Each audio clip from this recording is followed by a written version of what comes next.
Operation सिंदूरबाबत एक नवा मोठा खुलासा आता समोर आलेला आहे। भारतीय सैन्याने पाकिस्तान विरुद्धचं युद्ध कसं संपवलं याचा खुलासा एअर चीफ मार्शल यांनी केलेला आहे। बंगळुरू या ठिकाणी एका व्याख्यानात बोलताना वायुदल प्रमुख अमरप्रीत सिंह यांनी याबाबतची माहिती दिली आहे। या कारवाईमध्ये पाकिस्तानची 6 लढाऊ विमानं पाडण्यात आल्याचं त्यांनी सांगितलेलं आहे आणि या संपूर्ण युद्धात S-400 defence system game changer ठरला असंही ते म्हणाले। या ऑपरेशनमध्ये पाकिस्तानचं मोठं नुकसान झालेलं असून मुरिदके आणि बहावलपूर हवाई तळ उद्ध्वस्त केल्याची त्यांनी माहिती दिली आहे। दुपारच्या बातम्यांमध्ये सगळ्यांचं स्वागत। नमस्कार, मी अमित कत्रे। पहिल्या मोठ्या बातमीने आपण सुरुवात करूया।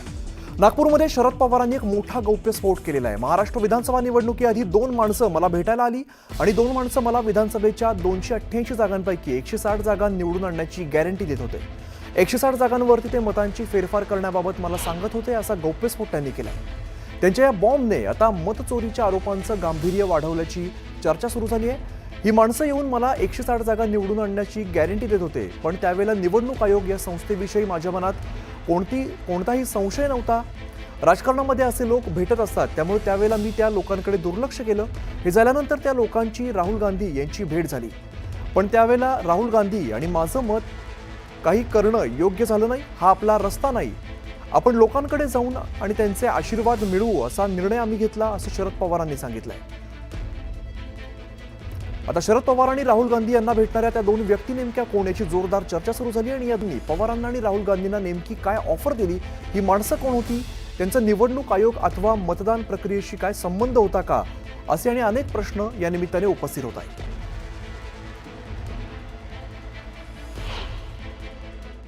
खरं सांगायचं म्हणजे याच्यामध्ये आम्ही लोकांनी हवं तसं लक्ष दिलं नाही। मला असं होतं, विधानसभेच्या निवडणुका जाहीर झाल्या त्याच्या आधी दिल्लीमध्ये मला काही लोक भेटायला, 2 लोक, त्यांची नावं पत्ते हे आता माझ्याकडे नाही आहेत, पण मी त्याच्यात लक्ष दिलं नाही। आणि त्यांनी आम्हाला सांगितलं की महाराष्ट्रामध्ये 288 विधानसभेच्या जागा आहेत, आम्ही तुम्हाला 160 जागा निवडून येण्याची गॅरंटी देतो। मला आश्चर्य वाटतं आणि स्पष्ट सांगायचं म्हणजे त्यांनी जरी सांगितलं गॅरंटीचं, तरी निवडणूक आयोग या संस्थेच्या संबंधी माझ्या मनात काही शंकेची स्थिती नव्हती आणि म्हणून असे लोक भेटत असतात, म्हणून त्यांच्याकडे मी त्यावेळी दुर्लक्ष केलं। त्या लोकांची आणि राहुल गांधी यांची मी भेट घालून दिली। त्या लोकांना जे काही म्हणायचं होतं ते राहुल गांधींच्या समोर म्हणलं, पण राहुल गांधींचं माझं मत या कामात आपण लक्ष देऊ नये, हा आपला रस्ता नाही।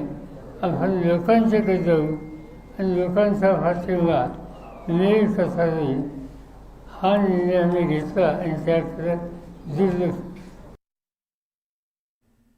तर शरद पवारांनी केलेल्या गौप्यस्फोटानंतर आता राज्याचे मुख्यमंत्री देवेंद्र फडणवीसांनी टीका केली आहे। इतके दिवस शरद पवार बोलले नाहीत असा सवाल फडणवीसांनी पवारांना उपस्थित केलाय, तर राहुल गांधींच्या भेटीचा परिणाम झालेला दिसतोय असा टोला सुद्धा फडणवीसांनी शरद पवारांना लगावलाय। यावेळेला बोलताना त्यांनी राहुल गांधींवर सुद्धा निशाणा साधलाय। राहुल गांधी सलीम जावेद प्रमाणे कहाण्या तयार करतात अशी टीका फडणवीसांनी केली।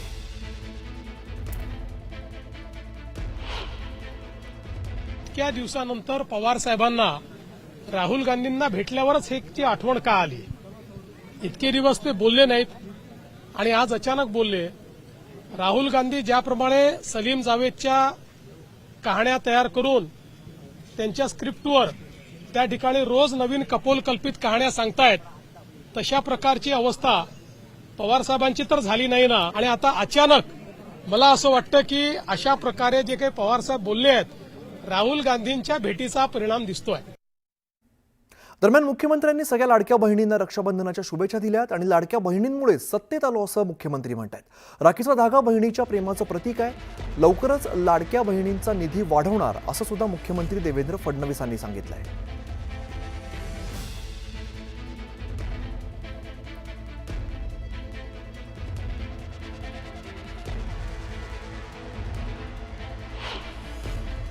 अनेक लोकांना वाटायचं निवडणुकीपुरतं हे भाऊ पैसे देणार आहेत आणि निवडणूक झाली की सावत्र भावासारखे पैसे बंद करणार आहे।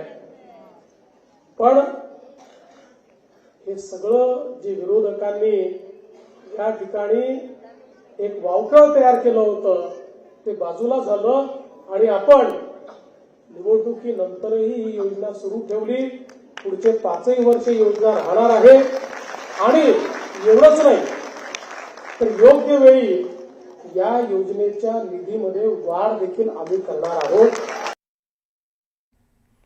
राज्यामध्ये पालिका निवडणुकीच्या पार्श्वभूमीवर सध्या राजकीय वर्तुळात घडामोडींना आता वेग आलेला आणि याच पार्श्वभूमीवर संजय राऊतांनी सूचक विधान केलंय। महाविकास आघाडी विधानसभा निवडणुकीसाठी निर्माण झालेली तर दुसरीकडे इंडिया आघाडी लोकसभा निवडणुकांसाठी तयार झालेली आहे। स्थानिक स्वराज्य संस्थांसाठी अद्याप कोणतीही आघाडी तयार झालेली नाही आणि ती झाली असेल तर मला सांगा असं सूचक विधान राऊतांनी केलंय। त्यामुळे पालिका निवडणुकीत मविया सोबत राहणार की वेगळं लढणार अशी चर्चा आता सुरू झाली आहे। तसंच प्रत्येक महानगरपालिका जिल्हा परिषदेच्या क्षेत्रांमध्ये स्थानिक आघाडी निर्माण होत असतात। आतापर्यंतचा इतिहास आहे त्यात राजकीय पक्ष सुद्धा नसतात। दुसरीकडे मुंबई हा विषय सगळ्यांपेक्षा वेगळा असल्यामुळे मुंबईबाबत उद्धव ठाकरे आणि राज ठाकरे स्वतंत्र भूमिका घ्यायला समर्थ आहेत असंही राऊतांनी स्पष्ट केलंय। त्यामुळे आता एकूणच मुंबई महापालिकेत मविया सोबत लढणार की पालिकेत मविया फुटणार अशा चर्चांना राजकीय वर्तुळात उधाण आलंय। महाविकास आघाडी ही विधानसभा निवडणुकांसाठी निर्माण झाली आणि इंडिया आघाडी ही लोकसभा निवडणुकांसाठी तयार झाली। स्थानिक स्वराज्य संस्थांसाठी अद्याप अशी कोणती आघाडी निर्माण झाली असेल मला सांगा तुम्ही। प्रत्येक महानगरपालिका जिल्हा परिषदेच्या क्षेत्रामध्ये स्थानिक आघाड्या निर्माण होत असतात। हा आतापर्यंत इतिहास आहे। अगदी स्थानिक त्यात राजकीय पक्षसुद्धा अनेकदा नसतात। त्याच्यामुळे स्थानिक स्वराज्य संस्थांच्या बाबतीत निर्णय घेण्याचे अधिकार हे त्या शहरातल्या प्रमुख कार्यकर्त्यांना पदाधिकाऱ्यांना असतात। मुंबई हा विषय सगळ्यांपेक्षा वेगळा असल्यामुळे मुंबईबाबत माननीय उद्धवजी आणि राजजी हे स्वतंत्र भूमिका घ्यायला समर्थ आहेत। मुंबई ही महाराष्ट्राची राजधानी आहे मुंबई, आणि मुंबई वाचवण्यासाठी उद्धव ठाकरे आणि राज ठाकरे यांनी काही एकत्र भूमिका घेण्याचं ठरवलं असेल तर संपूर्ण देशातल्या मराठीप्रेमी जनतेला, स्वाभिमानी जनतेला त्याचा आनंद होतो। प्रमुख बंधूंचा एकत्र येण्याचा जो निर्णय आहे तो माननीय राज आणि उद्धव साहेबांनी घेतलेला आहे आणि ते समर्थ आहेत असं त्यांनी सांगितलेलं आहे एखादा विषय पुढे नेण्यासाठी। पण अर्थात या विषयावर चर्चा होते कारण ही महाराष्ट्रातली एक मोठी घडामोड आहे राजकीयदृष्ट्या। तर त्या इंडिया आघाडीच्या बैठकीमध्ये प्रत्यक्ष या विषयावर चर्चा होते आणि मला असं वाटतं की दोन बंधू एकत्र येण्याबद्दल इंडिया आघाडीमध्ये कोणालाही आक्षेप नाही। काँग्रेसला आक्षेप नाही। मला चित्र असं दिसलं की कोणालाही आक्षेप असण्याचं कारण नाही आणि नाही। दरम्यान उद्धव ठाकरे आणि राज ठाकरेंच्या युती संदर्भात शरद पवारांनी सूचक विधान केलेलं आहे। ठाकरे बंधूंच्या युतीवरती एक वाक्यता कशी येईल यावरती चर्चा करू असं शरद पवार म्हणाले। तर स्थानिक निवडणुकांबाबत अद्याप चर्चा झालेली नाही असंही शरद पवार म्हणाले। दरम्यान उद्धव ठाकरे मागे का बसले हा चर्चेचा विषय कसा होऊ शकतो, मी देखील मागे बसलो होतो असं शरद पवार म्हणाले। त्याचबरोबर लोकांच्या मनात निवडणुकीतील मतदानावरून लोकांच्या मनात शंका आहे, आम्हाला उत्तर निवडणूक आयोगानं द्यावं, भाजपानं नको असं म्हणत शरद पवारांनी निवडणूक आयोगासह भाजपावर सुद्धा निशाणा साधलाय। तिचं जे प्रेझेंटेशन होतं ते पॉवर पॉईंट प्रेझेंटेशन हे होतं आणि ज्या वेळेला प्रेझेंटेशन बघायचं म्हणल्यावर सहसा जसं आपण सिनेमा बघायला जातो आपण पहिल्या लाईनला कधी बसत नाही, आपण पाठीमागच्या लाईनला बसतो। त्याच पद्धतीनं मी स्वतः आणि फारुख अब्दुल्ला आणि शेवटी वस्तू. आमच्या जवळ उद्धव ठाकरे होते.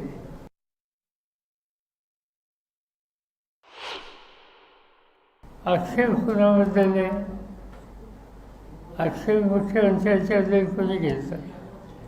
आक्षेप घेतला आहे तो निवडणूक आयोगाचा.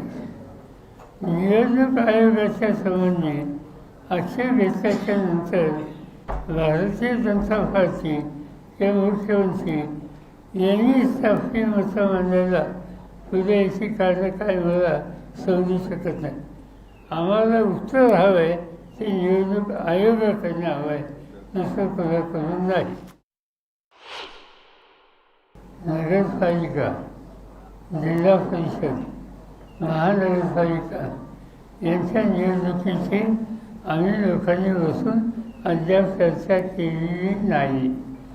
आणि त्यावर एखाद्या पक्षाने काही मतं मांडली असतील तर त्यासंबंधी आज मी भाष्य करू शकत नाही. पण आम्ही बसून चर्चा करून एक पक्षाचा करता येईल का हे प्रयत्न करणार.